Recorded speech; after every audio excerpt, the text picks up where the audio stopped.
Code Violet is an absolute disaster for Teen Kill Media. It looks terrible that they are trying to silence their critics, but even their dedicated fans, the people who lined up to support them day one, are extremely mad at them because the user scores are abysmal and they are still getting wrecked on social media over this pile of slop.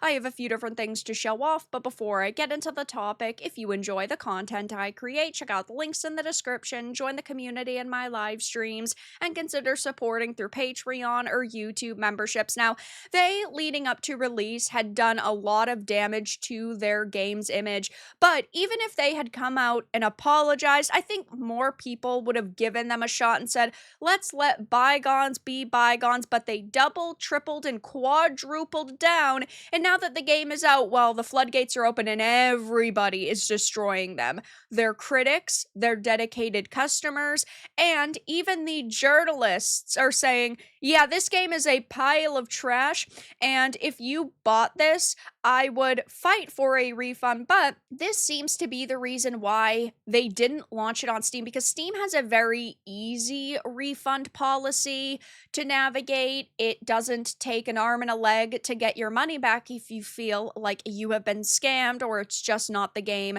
that was marketed to you. But with PlayStation, it is basically impossible to get a refund very easily, and you have to actually put time and effort into getting one, and I think that that is why they actually decided not to release it on Steam. They probably don't care about the vulgar mods, given they market this game with the lead character in her lingerie, and there's ass and breast shots in all of the teasers and trailers. But even if this game had a lot of sex appeal and it was on PC, it wouldn't be a good situation for them, because the game itself, whether it is the environments and the gameplay and just the quality of this game, they are all terrible. The critics have this game at a 38, which is bad because these developers clearly were trying to pander to the access media, pander to the mainstream,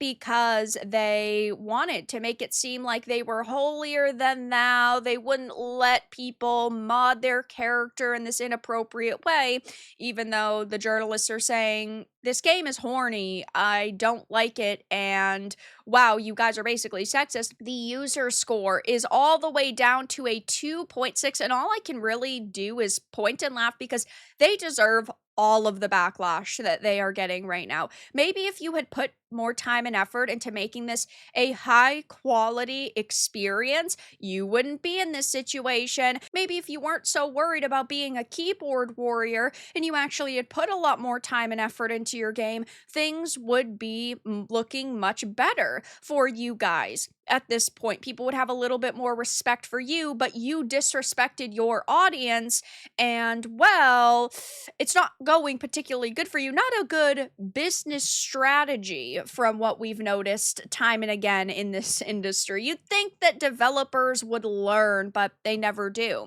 It is sitting at a 2.5 generally unfavorable user score, with 17% of the reviews being positive, 10% being mixed, and 74% being negative. The game takes clear influence from other games such as Nier and Stellar Blade regarding the protagonist by using her figure as one of the main selling points of the game.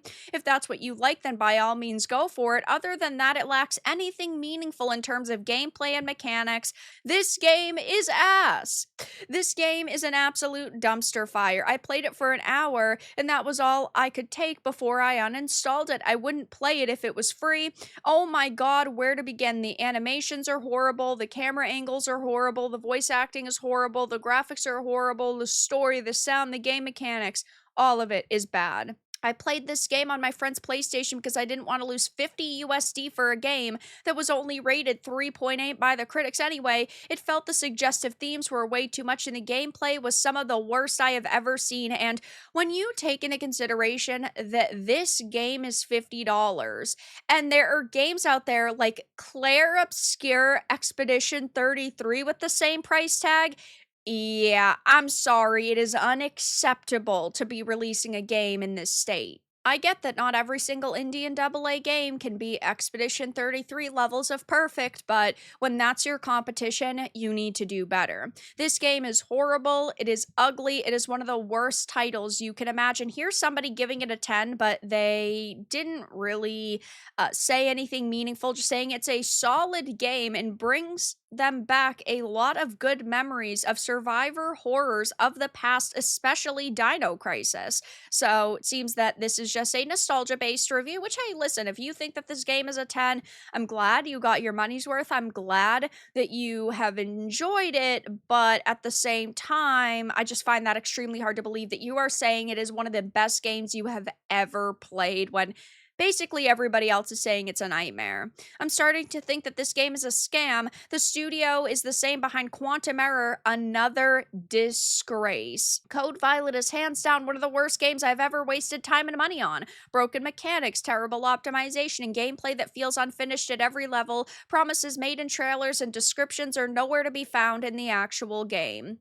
This game is horrible. The animations, the assets, the 30 FPS with a lot of dips. It's a PlayStation exclusive not because it's quality, but because of this platform. It is basically impossible to get a refund when you discover the truth of this messy game. Very first scene, I knew this was going to be an underdeveloped bucket of slop, just judging off of Violet, the main character's hair not moving an inch when she gets up off the ground in a cutscene. I can see graphics dumbing down during gameplay, but during a cutscene in 2026 is insane.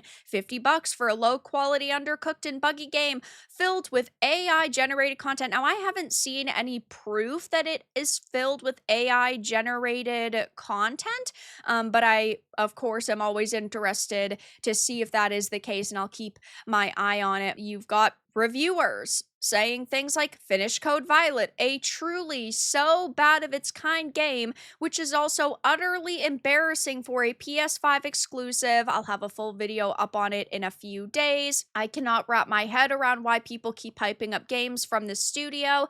The Code Violet devs are the same ones who released Quantum Error for $60. If you buy anything from Team Kill Media, you are frankly asking to be scammed. And as I always say, I do not trust the video game journalists, but this is one of the few very rare instances where gamers and journos are aligned in their hatred for something, and we can all see how little these developers seem to care about releasing a game in a good state, and they just wanted to make a quick buck.